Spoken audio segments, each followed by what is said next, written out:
I want to get into right to work in this segment, and we're joined by John Daniel, the business manager for Smart Local 265. John Spiros is still with us with the painters, and Jim Allen, of course, is still with us with the bricklayers. And you know, we had in our first hour, in fact, we spent the first 3/4 of the first hour just talking about, you know, kind of taking apart and parsing out the debates last night. But I also would love to hear, because right to work, I mean, so-called, I call it right to work for less, and I think the Democratic Party should make that the official phrase and just, you know, always use it every time a Democrat says anything, although, you know, I've been beating that drum for 15 years and I haven't been able to get anybody to consistently do it. So maybe I'm wrong, I don't know. But messaging, this is really important stuff. And also your thoughts on you know, the Democratic, well, the debate we saw last night. I mean, tomorrow, on my program, it'll be Anything Goes Friday, but obviously it's going to be all about, you know, tonight and last night's debate. But to start with you, John Daniel, the business manager at Smart Local 265, your thoughts on, well, first of all, let's define right to work, or right to work for less. And, you know, I mean, this goes back to Taft-Hartley, 1947, as I recall. It was passed, Congress passed it, the Republicans took control of Congress, passed this thing, Harry Truman vetoed it. Did he veto it twice? Am I recalling that correctly? I know he vetoed it at least once. You got a better memory than me. Yeah, well, you know, he fought this thing. He fought this thing, and he was really the last Democrat to fight it, which is really tragic. So give us a quick fill-in here on what this is. I think your phrase, right to work for less, is framed very well. Unfortunately, our party at large, the labor movement, we're not marketers, right? We put our boots on every day, we go to work, we try to provide for our families. So the idea of creating a message for right to work, we just haven't been good at it. So the message is right to work undermines the fabric of our communities, the ability for our members to feed their family. It's an anti-union, anti-worker legislation that's been pushed heavily across the entire country. Fortunately, with our new Governor Pritzker in Illinois, who just banned right to work zones in Illinois, we're a stronghold. But we're under attack constantly with the messaging of right to work. Yeah, because the whole right to work for less thing is that as an employer, if my employees decide that they want to unionize, I can pretty much stop that. I can block it. I can drag it out. I don't even have to recognize the union if it's a right to work for less state. Do I have that right? And, you know, I know there's a lot of nuance to this law. So the way we frame it, right to work gives employees the opportunity to be a freeloader in a collective bargaining environment. That's, I don't know how else to say it. It would be no different than if I wanted to join the membership of a health club down the street, and if there was a right to work legislation that said all health clubs were right to work, I would have the right to join that health club and not pay the dues to be part of that health club. Oh yeah, so this goes beyond what I was talking about. Absolutely. Yeah. It's a complete attack on the entire infrastructure of who we are as a collective people, bargaining in unison. And some of that actually has been strengthened, fortified, that is the right to work for less part of it, by several Supreme Court decisions over the years. Sure. So the way the Supreme Court's structured currently and what our current president has done and been allowed to do at the Supreme Court level is an absolute attack on all of us in this room and all the listeners, not only from a collective bargaining standard, but a human rights standard, the ability to provide for your family. It's been an all-out assault to continue to shift the money from the people that get up every day to go to work, away from them and to the small percentage of people that put that money in their pocket. John Spiros, the business manager for the Painters District Council 14.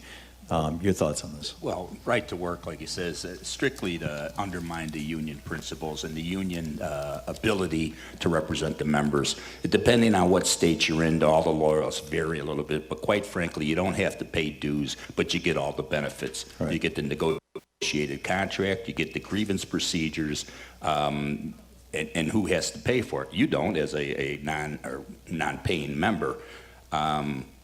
To go back to what we were talking before with the political end, this is where electing good politicians to offices makes it work. Under Bruce Rauner, our old Republican, he tried to incorporate different municipalities to be right-to-work zones to undermine prevailing wage. Right. Okay. This is the Republican war on labor. That's right. And since Pritzker's got in, like John just said, He's wrote legislation. We've got legislation signed where you can no longer do that. It would have to be a statewide referendum or legislation. Right now, and I'm going back a couple years, when there was 28 states that had right to work, those were the lowest paying states in the nation for wages, right? Because you undermine anybody that's going to do a group negotiations for better working conditions, safety, and wages. And so what happens then is when those unions become weaker, nobody's to stand up for the average worker, because no matter what the unions do, what they say, rising sea raises all ships. So as the unions demand more money and more benefits and better working conditions, everybody benefits from that. Yeah. And if there's a right to work, it creates prosperity in the community. Correct. Not too many union members or any working person is going to take, his paycheck and just throw it in the bank. When you give tax breaks to multimillionaires or billionaires now, what do? They buy a new boat or a plane, but it doesn't come right back into the economy. With your average worker working out there, it churns the economy because they're putting it right back. Maybe they buy a little better steak, or they eat a little better, or buy another car where they would have had to wait another 5 or 10 years, and that gives employment to more and more people. The whole point of right to work is to undermine that. Yeah, and this is the Republican Party looked at labor as funding the Democratic Party and said, okay, we're gonna destroy them, and this is part of the Right to Work for Less program that the Republicans pushed through Congress with Taft-Hartley, and it allows Jim Allen, it allows these free riders that John was talking about, where basically they can say, no, I don't want to pay into the union, but yes, I want to work here. I want to, so. I don't recall hearing this topic even come up last night, but No, I was flying into Chicago, so I missed about 10 minutes of the debate. And what are you hearing from politicians on this, and what are your thoughts on right to work for less? Well, my thoughts are this. In Illinois, Governor Pritzker gets it, and he signed into law that there are no right to work for less zones in the state of Illinois without going through the General Assembly. So when Rauner took over, he took over and he tried to start picking off every suburb at a time, going saying, hey, you can sign on and you can be right to work for less. So you eliminate the prevailing wage in your area.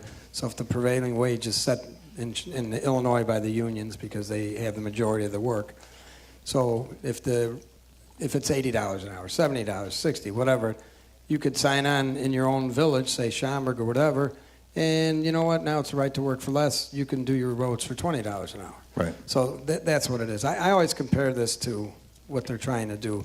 So you got Social Security. Everybody here loves Social Security, right? Everybody pays into the Social Security. If tomorrow the government said, you know what? If you guys want to pay into Social Security, you can. If you don't, you don't have to. You're still going to get Social Security. Who's going to pay into Social Security? Nobody. And what's going to happen to Social Security? It's going to go down into the tubes. Which, by the way, is why the Republicans are trying to do that to Social exactly. Security. But that's the whole same philosophy with unions. If you don't have dues, you can't run a union.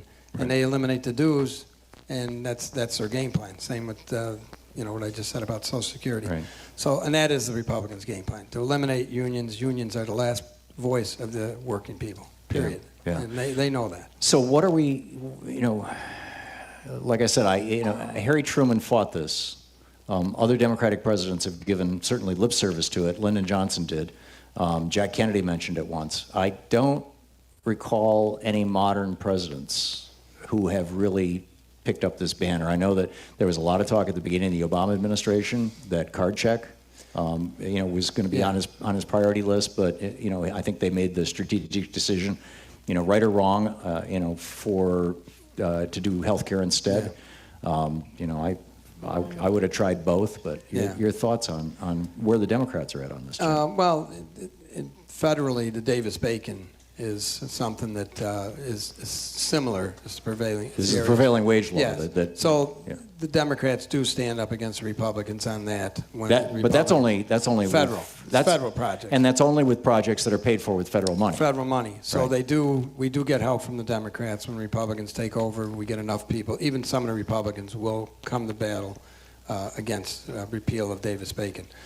But this is more locally right to work. So in the South they beat down wages and they've got right to work zones everywhere. They're actually, I think, half the country is right to work, which is amazing. Yeah, you would think that workers would figure this out, and it just astonishes me that they don't.